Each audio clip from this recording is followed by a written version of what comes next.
Alright, welcome back to Deepwoken Stereotypes. Today we're going to be covering heavy stereotypes. I was away for a while because I was doing something with my family, but I'm back now. Subscribe if you want me to continue the series, because heavy stereotypes is like the last of the weapon types. So I would have to like go to bells or something if I want to continue the series. Well, anyways, let's start off with the fastest heavy weapon. These types of heavy weapon players either recognize Iron BIRCH as being the best heavy weapon, or they have an enchantment on it. And the ones that recognize it's the best heavy weapon abuse it to its like maximum potential. The guys with enchantments on it usually just use it for the enchant on it, you know, like tier or something, I don't know. But there is one exception to enchant users, and it's obfuscation. Because obfuscation on this heavy weapon just turns it into a medium weapon that hits for 42 damage. It's kinda crazy.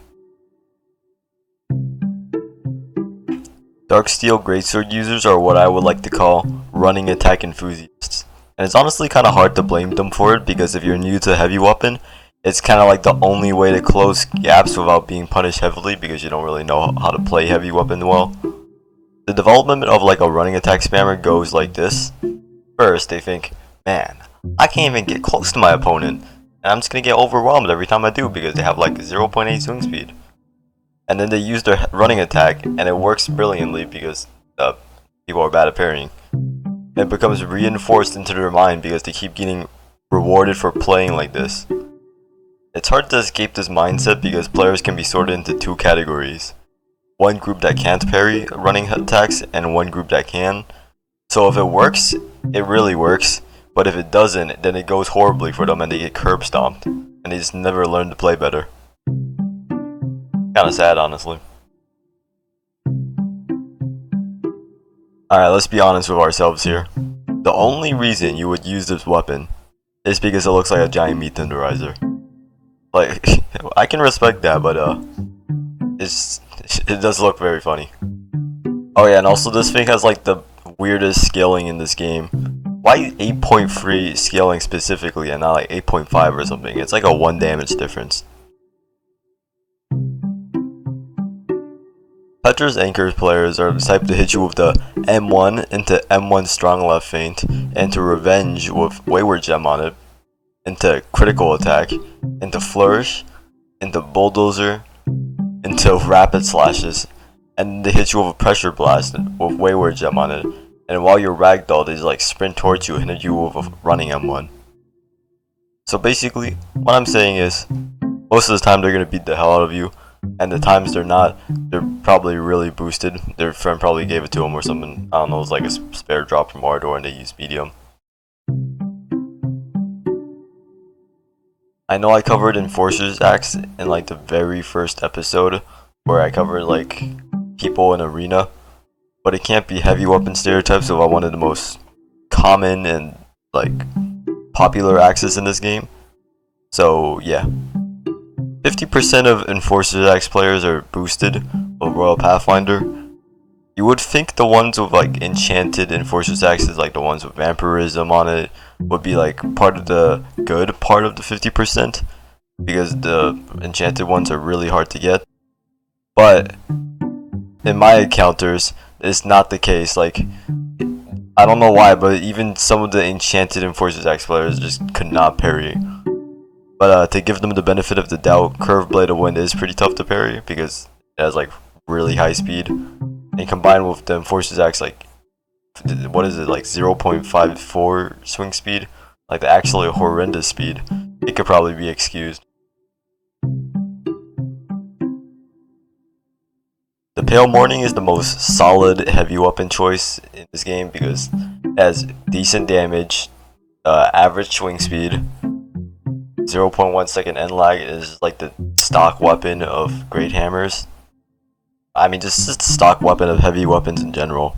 I don't really want to call you basic if you use this weapon, but there's not really anything special about it, and also a crap ton of people use it, so I can't really stereotype them. So if you want to invent your own stereotype, you could, but yeah, it's way too wide range of people for me to. Oh yeah, and also currently the stats are tied with the PETRA'S anchor, or in terms of best heavy weapon, and a PETRA'S anchor is like the legendary drop, so I'd say that's pretty nice. If you use this, you probably either use it for the bleed effect, or the fact that this weapon is probably the best weapon, oh I mean the best looking weapon, out of all the other greatswords. Like if you look at it, like look at every other greatsword, nothing comes close to looking as unique and cool as this one. The handle looks very nice with like the circular hand guard, and the tip of the sword looks very sharp with the little curve design out of it, like a little cut of a circle cut out of it. Props to whoever designed it, it looks very nice. I would probably use it, but I don't play heavy weapons, so. This weapon actually comes decently close to the CRESCENT CLEAVER in terms of design in my opinion, but I would never actually use this if I were to play heavy weapons again. This weapon is basically if you took the DARKSTEEL greatsword or something, remove the end lag from it, but make it swing as slow as an Enforcer's axe, basically adding on to the end lag to it. The type of people who use this is the type who use the Enforcer's axe, but only like the bad 50%. I've only ever seen like a good Enforcer's blade player once or twice, and they exclusively carry the gun sidearm because of how slow this weapon is. I think using this was actually the reason I stopped playing heavy. It looks cool and all, but if you don't have a gun sidearm, it's very frustrating to play.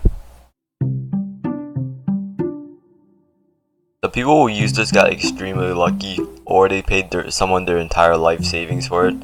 This weapon's stats are like completely not worth it for how hard it is to get. You first have to find like a red Sharko event at Songseeker, and then kill the Sharko, which is probably the easiest part, and have it actually drop the weapon. The devs even removed the only thing that gave this thing any type of value, which was the unique animation it used to have. They probably removed the animation because it was really hard to read the attacks for it, which is honestly fair enough, but there's no stereotype for this because nobody actually uses this weapon. Or I mean, nobody has ever gotten this weapon to use it in the first place. That's gonna be the end of this stereotype episode. If I didn't cover your heavy weapon, it's probably because there's way too many heavy weapons to actually cover, or I just couldn't think of anything for it. Well, anyways, if you guys want me to continue the whole stereotype series, subscribe and I'll probably do bells or enchants or something like that next. And other than that, I'll see you in another video of mine, if you ever do click on one.